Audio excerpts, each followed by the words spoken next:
Uma grande alegria estar aqui com vocês, poder participar dessas ações preparatórias.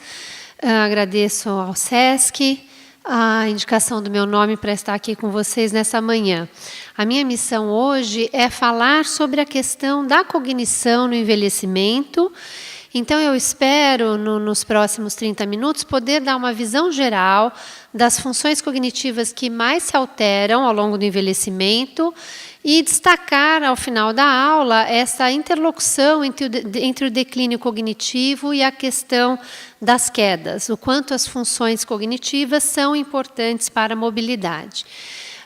Bom, de acordo com o Manual Diagnóstico Estatístico da Associação Americana de Psiquiatria, publicado em 2013, nós podemos pensar nessas grandes áreas da cognição humana. Então, temos a memória, as funções executivas, o manual até separa a atenção, eu tendo a pensar, gosto de pensar em funções executivas como um aspecto da cognição muito próximo das questões atencionais, as funções visoespaciais, a linguagem, tanto nos seus aspectos de compreensão como de produção de linguagem, a cognição social, isto é, esse último domínio vem ganhando mais atenção nos últimos anos, que é a capacidade de reconhecer pensamentos e emoções nas outras pessoas.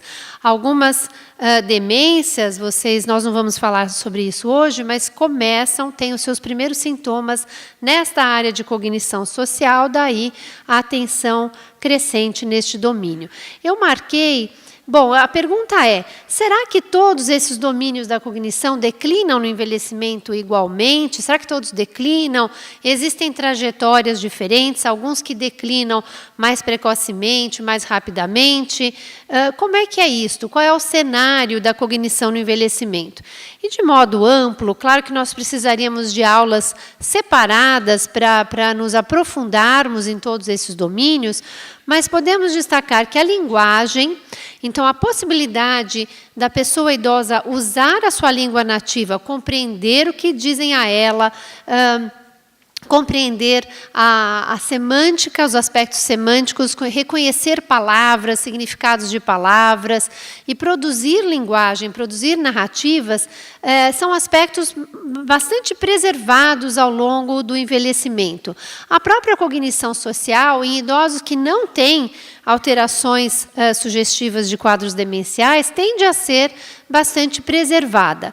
Então, nós vamos usar o nosso tempo aqui hoje para falarmos das alterações de memória, funções executivas e funções visoespaciais, que são também as mais importantes para a questão da mobilidade, da caminhada e das quedas, e também são aspectos da nossa cognição que sofrem alterações significativas ao longo do envelhecimento. Eu vou falar, então, já estamos respondendo aqui, que existem domínios mais preservados ao longo do envelhecimento e outros domínios, outros aspectos que se alteram mais.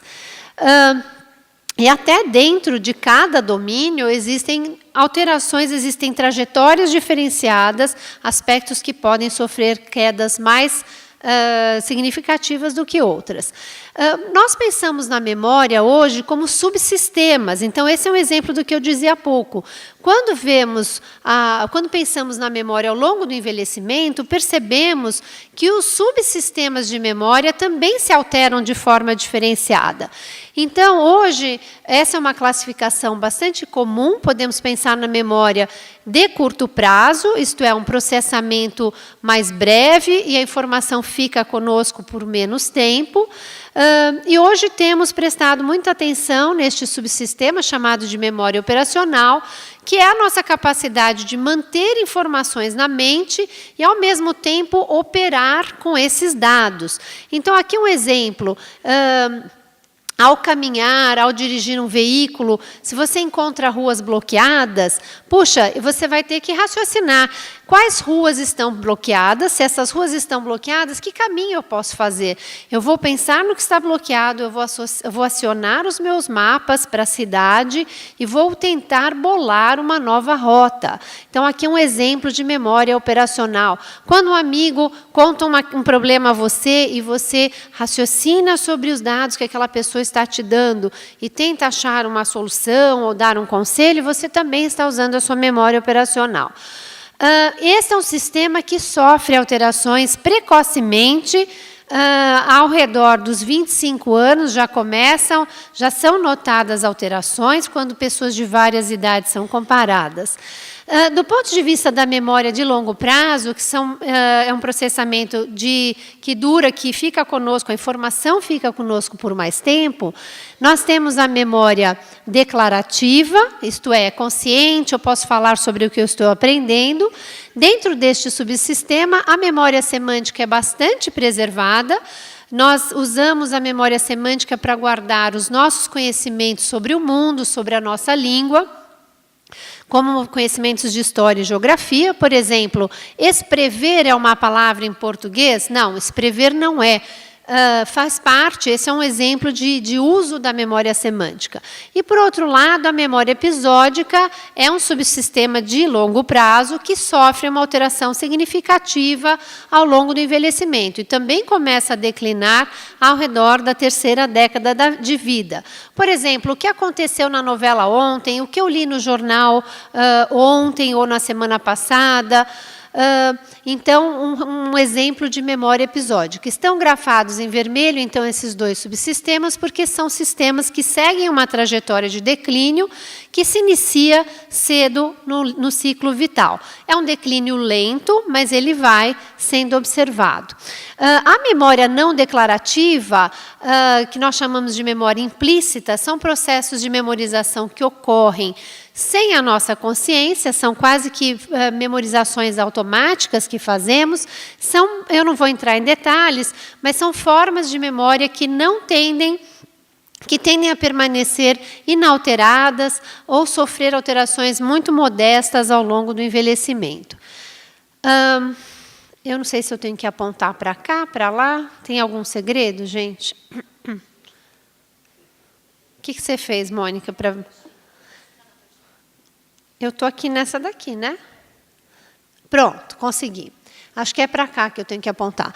Bom, este é um quadro feito por pesquisadoras norte-americanas que tenta resumir o que acontece com o envelhecimento da memória.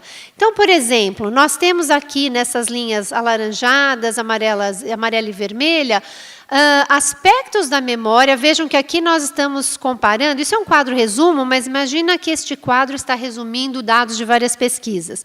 Quando você compara pessoas de várias idades, a memória semântica, e aqui ela está representada nessa questão do conhecimento sobre o mundo, provas de vocabulário, por exemplo, as pessoas melhoram nesse aspecto da memória, né? A memória semântica tende até a se expandir, ficar melhor do que no início do desenvolvimento.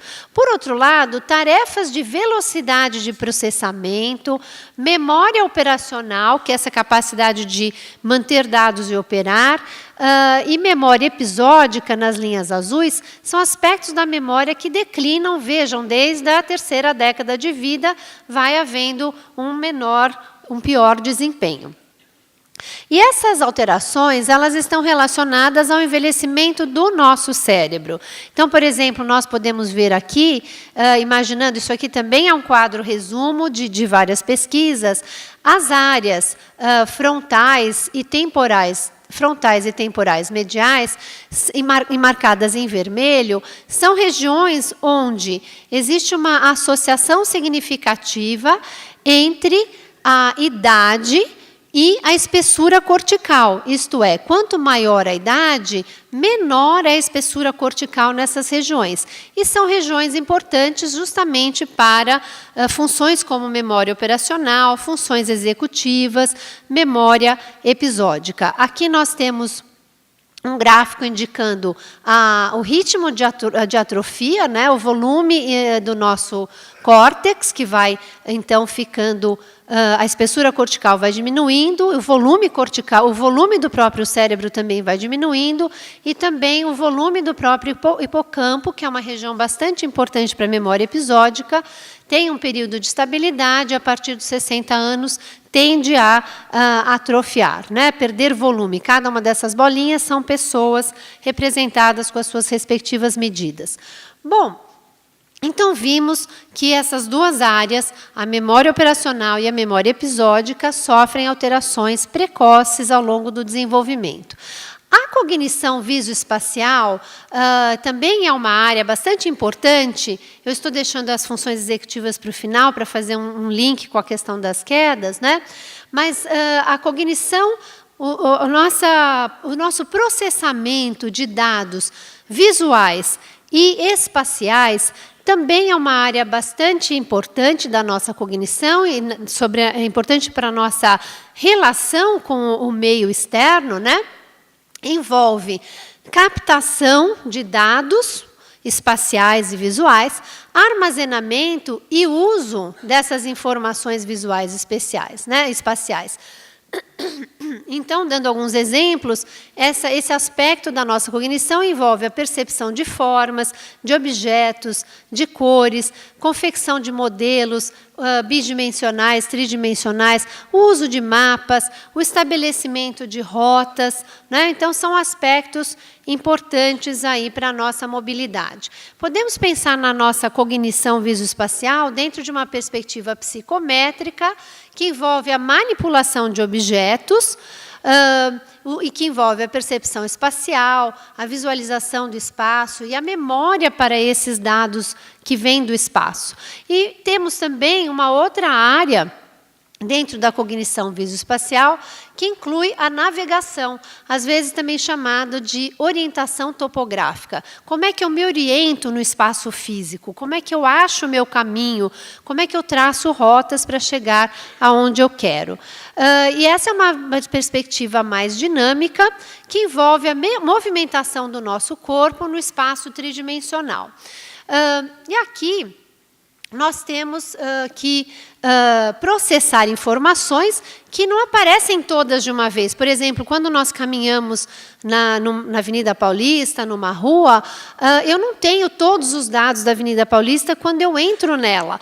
Ao longo da minha movimentação na rua ou na avenida, os novos dados visoespaciais, novos dados vão aparecendo novos buracos, novos prédios, novas pessoas, novos obstáculos. Então, eu tenho que processar a cada momento as informações que o espaço físico me coloca. E, sem dúvida, a navegação espacial envolve a memória operacional de forma muito importante, justamente porque eu tenho que processar, ao longo da minha navegação, essas informações que constantemente se alteram. Dentro da perspectiva psicométrica, eu só vou ilustrar aqui alguns testes que são utilizados. Então, a ideia da manipulação de objetos, né, para avaliar o processamento de informações visoespaciais. As pessoas são oferecidas cubos de vários, com cores brancas, com faces brancas e vermelhas, e elas têm que montar um desenho com aqueles cubos. Existem provas também de visoconstrução, onde a pessoa é solicitada a copiar figuras geométricas ou montar figuras geométricas com palitos de fósforos, em especial pessoas de baixa escolaridade são convidadas a fazer essa segunda versão. E também são comuns tarefas de rotação mental. Então, por exemplo, eu peço para a pessoa olhar essa peça e imaginar como é que ela ficaria se ela sofresse uma rotação no sentido horário, né? E aí eu tenho alternativas e a pessoa escolheria. A navegação espacial ela tem recebido bastante atenção ultimamente, até em função do advento dos ambientes virtuais, né? Então, é claro que eu posso fazer pesquisas e intervenções, até em promoção de quedas, por exemplo, usando ambientes reais, né? Eu posso olhar o tempo que a pessoa gasta para chegar a um lugar, os erros que ela comete, a associação que ela consegue fazer de objetos que aparecem ao longo do caminho. E hoje, então, essas tarefas podem ser feitas por meio do computador, porque são tarefas que se tornam mais controláveis, mas talvez sejam um pouco mais difíceis para idosos que não usam o computador com frequência. De todo modo, as pesquisas em navegação espacial vêm mostrando, e até também dentro da perspectiva psicométrica, que existem grandes diferenças significativas entre idosos e jovens nessas tarefas. Então, é mais um aspecto da cognição que vai declinando ao longo do nosso envelhecimento. Então, aqui um exemplo, né? Esse é um teste que foi proposto pelo professor Michael Hornenberger, que vem sendo chamado do teste do supermercado. A pessoa, ela então se coloca em frente a um ambiente virtual, ela entra no supermercado, ela faz vários vira à direita, vira à esquerda, e em um determinado momento a pessoa tem que indicar para que lado era a saída. A saída está lá atrás, está à esquerda, à direita. E, neste contexto, é uma prova que está sendo usada para detectar alterações cognitivas patológicas. Mas, certamente, se comparássemos jovens e idosos, os jovens se sairiam melhor nessa tarefa de orientação no espaço. Aqui também é uma outra pesquisa que utilizou este paradigma de navegação espacial. A pessoa fazia caminhadas numa esteira e ela tinha que percorrer um zoológico em busca de animais. Então, ela ia navegando de forma virtual, virando à direita, virando à esquerda, tentando percorrer este mapa virtual e achar o maior número possível de animais. Os dados revelaram, como nós podemos ver aqui, que as pessoas, os jovens, né, de 20 a 30 anos, tiveram um desempenho, quando nós comparamos o desempenho dos jovens com o dos idosos, o desempenho dos jovens é melhor do que o dos idosos. Isso também pode ser visto de forma gráfica. Na verdade, esse é um estudo de intervenção que oferece treino nesta tarefa, mas vemos que, desde a largada, existe uma diferença bastante importante. Aqui são os idosos, aqui são os jovens. Os jovens têm um desempenho melhor nessa tarefa de navegação virtual. A boa notícia é que, após o treino, os dois grupos melhoram, né? Os dois grupos têm um desempenho melhor na tarefa, o que sugere que a plasticidade cognitiva na navegação espacial ela é preservada no idoso também. Então, ele também pode se beneficiar das intervenções. Esse trabalho também olha o volume do hipocampo após o treino, né? De 50 sessões nessa tarefa, e há até um aumento de volume nos dois grupos etários após o teste. E aqui também, esse já é um estudo que já tem 10 anos, mas ele, olhando novamente uma tarefa de navegação espacial virtual, eles detectaram áreas cerebrais que são recrutadas durante a realização da tarefa de navegação espacial, comparando esse recrutamento em jovens e idosos, né? E eles observaram que existem regiões do cérebro destacadas aqui, regiões do hipocampo, regiões do para-hipocampo, córtex retroesplenial, que são mais recrutados em jovens quando eles estão realizando essa tarefa de navegação. Entretanto, os idosos recrutaram de forma mais expressiva, então apresentaram maior recrutamento de áreas frontais, por exemplo, do giro cingulado anterior, talvez numa estratégia compensatória para manter um bom desempenho na tarefa de navegação espacial. Então, existem diferenças tanto na manifestação cognitiva, no desempenho cognitivo na tarefa, como também nas áreas que são recrutadas quando são comparados jovens e idosos. Passando para as funções executivas, e a literatura mostra uma forte relação das funções executivas com a questão das quedas, vamos falar um pouquinho sobre o que elas são. São processos cognitivos de integração e controle. São muito úteis na organização da nossa atenção, na inibição de processamento irrelevante. Eu não vou prestar atenção nisso, porque isso não é importante agora.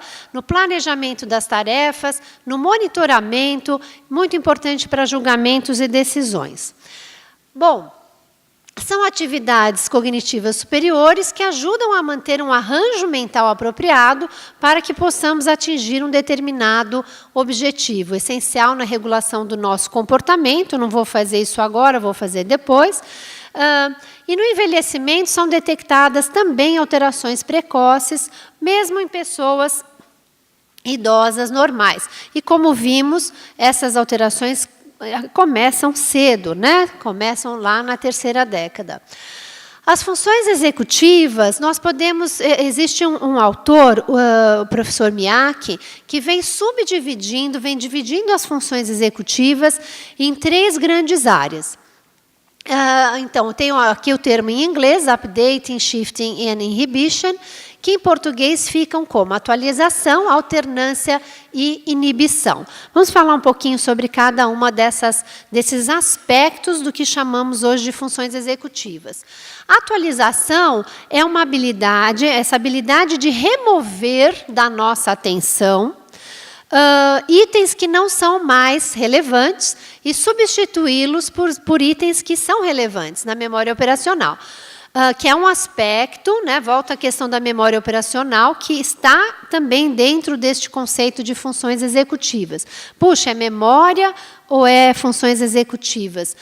Dependendo do autor, a gente pode pensar das duas maneiras, como sendo um aspecto da memória de curto prazo, mas também como sendo parte dessas funções mentais complexas, dessa habilidade de gerar esse arranjo mental que garante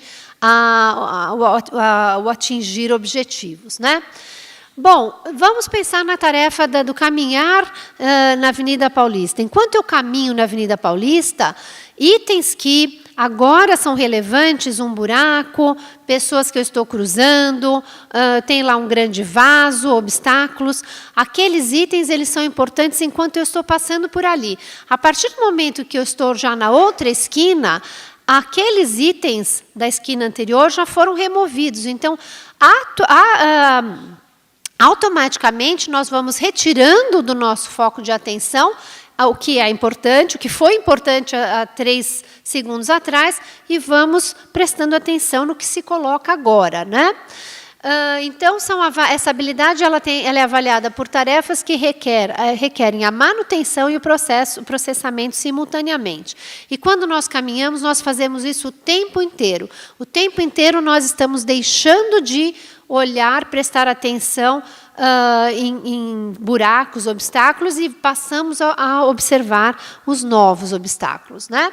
A questão da alternância, que é bastante importante na questão da dupla tarefa, se refere ao aspecto das funções executivas, que exigem, então, a habilidade de alternar entre diferentes estados mentais, por exemplo, diferentes tipos de informações, que exigem que as regras apropriadas para uma tarefa sejam mantidas e canceladas como necessário. Então, por exemplo, quando eu faço um teste que se chama trilha B, que eu tenho que dizer 1A, 2B, 3C, 4D, 5E, eu estou alternando letras e números. Então, eu tenho que constantemente pensar como é que os números crescem e como é que é a ordem do alfabeto. E, ao mesmo tempo, entrelaçar esses 2 sistemas, né? E, normalmente, você pode comparar como é que a pessoa faz uma trilha só com números, por exemplo, e como é que ela se sai quando ela tem que intercalar os 2 sistemas, né? E nós fazemos isso usando os exemplos da professora Mônica Perracini, quando nós estamos caminhando e conversando com alguém, ou olhando uma mensagem no celular. Em alguns momentos eu estou mais focada no celular, em alguns momentos eu estou mais focada no meu caminhar. Então, a alternância, essa capacidade de pensar numa coisa e depois noutra, é essencial para a realização de tarefas de dupla tarefa, né? E, por fim, o aspecto da inibição se refere à capacidade de inibir respostas automatizadas ou inibir o processamento de informações que são irrelevantes. Se aquilo não é... quando eu estou fazendo uma tarefa complexa, eu não posso pensar nas contas que eu tenho que pagar ou nos meus problemas familiares. Eu tenho que ter um controle sobre os meus pensamentos para não processar dados que poderão interferir com o que eu estou fazendo naquele momento.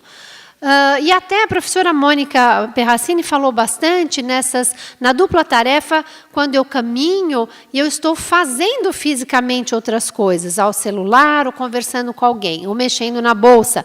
Mas nós podemos pensar que a pessoa que caminha e ela não está pensando no seu caminhar, e ela está tentando resolver um problema, ela está realizando uma dupla tarefa. Na verdade, nós podemos até pensar que o próprio caminhar é uma tarefa multicomponente, não é? Que já envolve aspectos de equilíbrio, esse aspecto de atualização de informações visoespaciais que são atualizados o tempo todo, e esse controle de tudo que está se passando no ambiente, né? E esses processos de inibição que também você tem que constantemente dizer, não vou pensar nisso agora. Então, uma pessoa que caminha e tenta resolver problemas complexos, ela não está externamente fazendo uma outra tarefa, falando com alguém, olhando na bolsa, mas internamente ela está num momento de dupla tarefa, porque ela não está com todo o seu foco atencional voltado para a questão da caminhada. Então, nós deveríamos trabalhar bastante com a questão da inibição. Se eu vou caminhar numa rua desafiadora, eu tenho que inibir o processamento de outros dados que não são relevantes para aquela questão, para aquele desafio da caminhada, né? Bom, então nós... sabemos, não vou entrar muito em detalhes aqui, mas sabemos, por alguns estudos, existem poucos trabalhos nessa área, que as regiões frontais do nosso cérebro, em comunicação também com os lobos parietais, são muito importantes para um bom desempenho nas funções executivas. E por que vale a pena pensar, não é? Então, vimos nesses últimos slides que as funções visoespaciais, a memória, em especial a memória episódica e operacional, e as funções executivas são aspectos da cognição humana que declinam ao longo do nosso desenvolvimento. Isso tem alguma relação com as quedas? Sim, tem total relação com as quedas. Na verdade, hoje nós vemos as alterações cognitivas como um fator de risco para as quedas.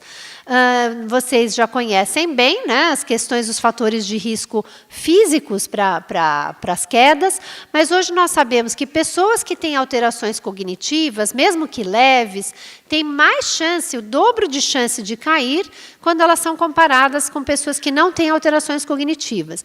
E também existem trabalhos mostrando que, quando essas pessoas com problemas cognitivos caem, elas têm consequências mais graves, tá? E aqui é um trabalho, esse é um trabalho de 2013, mostrando o risco para múltiplas quedas quando a pessoa passa a ter um balanço alterado. E esse trabalho é um estudo populacional e ele mostra que quando a pessoa tem desempenho ruim em funções executivas, em velocidade de processamento, em memória e habilidades visoespaciais, este risco de múltiplas quedas, quando há alguma alteração na marcha, ele é muito mais expressivo, né? E é isso que essas barras significam, que pessoas que têm problemas cognitivos, que estão aí no pior desempenho cognitivo, essas pessoas acabam tendo um maior risco de múltiplas quedas quando há alguma alteração na sua marcha. Esse trabalho também documentou que desempenho rebaixado em testes de função executiva, atenção, funções visoespaciais, foram preditores de múltiplas quedas, tá? Então, desempenho cognitivo rebaixado em qualquer domínio tende a ampliar os efeitos adversos de fatores fisiológicos sobre o risco de quedas. Então, se a pessoa tem alterações de visão, propriocepção, balanço, força na perna, tempo de reação mais lento, e acima disso ela tem alterações cognitivas, visoespaciais, memória muito lenta para processar, ou alterações de função executiva, ela tem mais risco de cair, tá?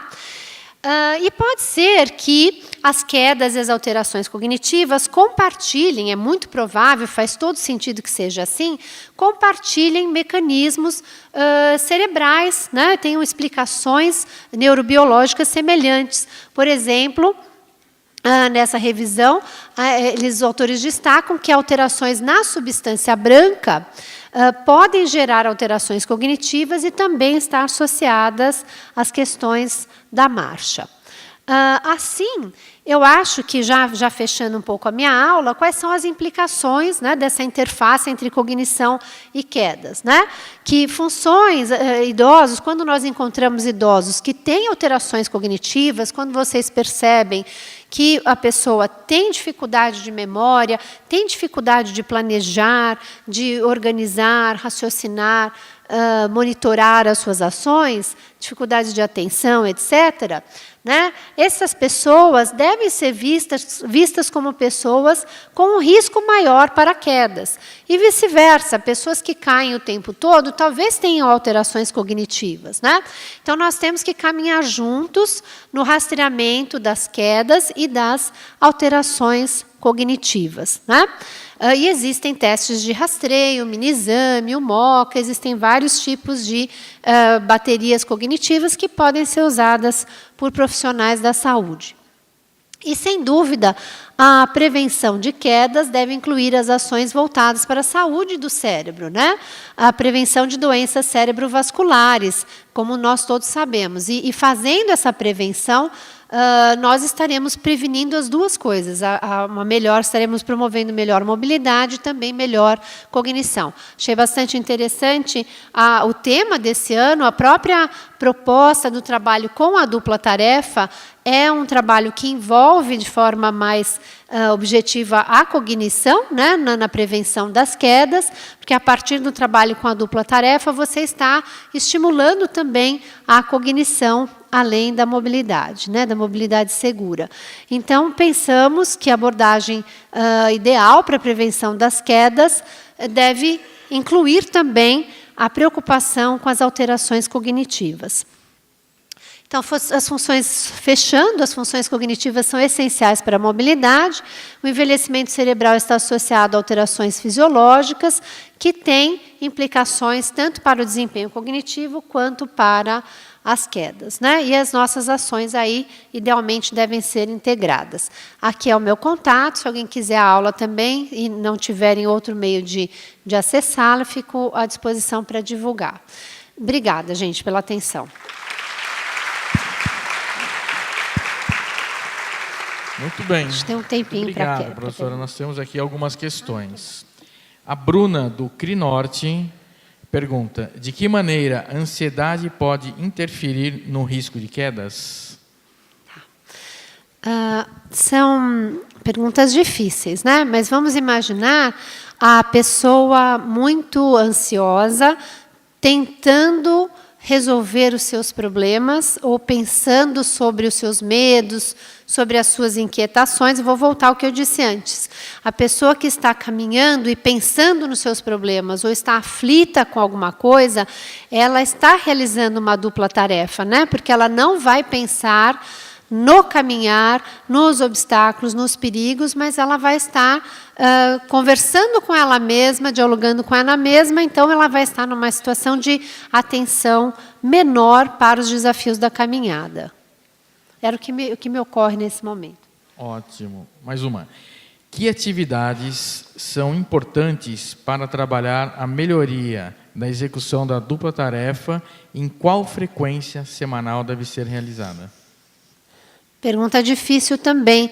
A própria professora Mônica Perracini já indicou que nós não temos uma prescrição ideal ainda para esses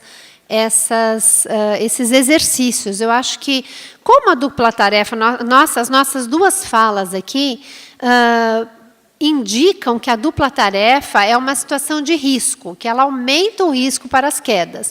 Tanto quando você exerce uma dupla tarefa mental, né, você está lá pensando e tentando resolver os seus problemas e caminha, ou quando você, de forma mais explícita, fala com alguém, olha o celular, faz alguma outra atividade externa ao seu corpo. Essas habilidades, a dupla tarefa envolve um risco, então a pessoa não deve fazer isso em momentos, em ambientes não controlados. Idealmente, deveria fazer em ambiente físico seguro, onde o risco de queda é minimizado. Mas, em cognição, a regra é o quanto mais, melhor. Então, se a pessoa puder fazer as atividades diariamente, 5 vezes por semana, eu estou pensando no que nós sabemos sobre treino cognitivo no envelhecimento. Quanto maior o número de sessões, maior a intensidade, o efeito tende a ser maior, né? Mas eu acho que a questão da segurança é a questão mais importante aqui, né? A dupla tarefa tem que ser realizada com toda a segurança para que não aumente o risco de quedas. Ela pode, de uma certa maneira, exercitar a cognição, mas, ao mesmo tempo, pode aumentar o risco de quedas. Vocês viram no último estudo que a professora Mônica mostrou, a pessoa estava fazendo treino cognitivo e estava caminhando, mas numa esteira, com todo o controle para que a pessoa não caia, né? Muito bem. E, por fim, aqui, na sua opinião, as gerações futuras de idosos terão melhor desenvolvimento cognitivo pelo uso atual dos ambientes virtuais e, consequentemente, com melhoria na execução de duplas tarefas? Novamente, uma boa pergunta, um exercício de futurologia, né? Porque, sem dúvida, as pessoas... Existem trabalhos mostrando que o uso do iPad, o uso do smartphone, podem ser benéficos à cognição humana. Existem trabalhos que compararam pessoas que continuavam suas vidas ou só se reuniam com outros idosos e pessoas que fizeram uma oficina para aprender o uso do tablet ou do smartphone. Existem alguns trabalhos mostrando que isso é benéfico, mas outras coisas também são benéficas. Existe um trabalho da professora Denise Park, que também olhou idosos que fizeram oficinas de fotografia, e esses idosos também melhoraram muito, né? Então, não existe uma receita única. Às vezes, os idosos não vão usar o smartphone ou não vão usar o tablet, mas vão aprender outras habilidades que são igualmente estimulantes para a cognição. Agora, quanto ao futuro, eu acho que a humanidade ela passa a fazer coisas novas, deixa de fazer outras coisas, então há sempre um dinamismo muito grande. Quando nós comparamos gerações nas habilidades cognitivas, realmente existe muita diferença. O professor Warner Shine, já há várias décadas, ele olhava a cada década como pessoas de 60 anos se apresentavam em tarefas cognitivas. E há uma oscilação grande. Ao longo dos anos, as gerações podem se tornar mais aptas para tarefas de matemática ou mais aptas para tarefas verbais, em função do estilo de vida mais frequente. Então, é possível que haja alguma alteração em habilidades que dependem do uso desses mecanismos, desses gadgets, né, desses instrumentos, mas não sabemos ainda. Acho que é um tema interessante para a pesquisa.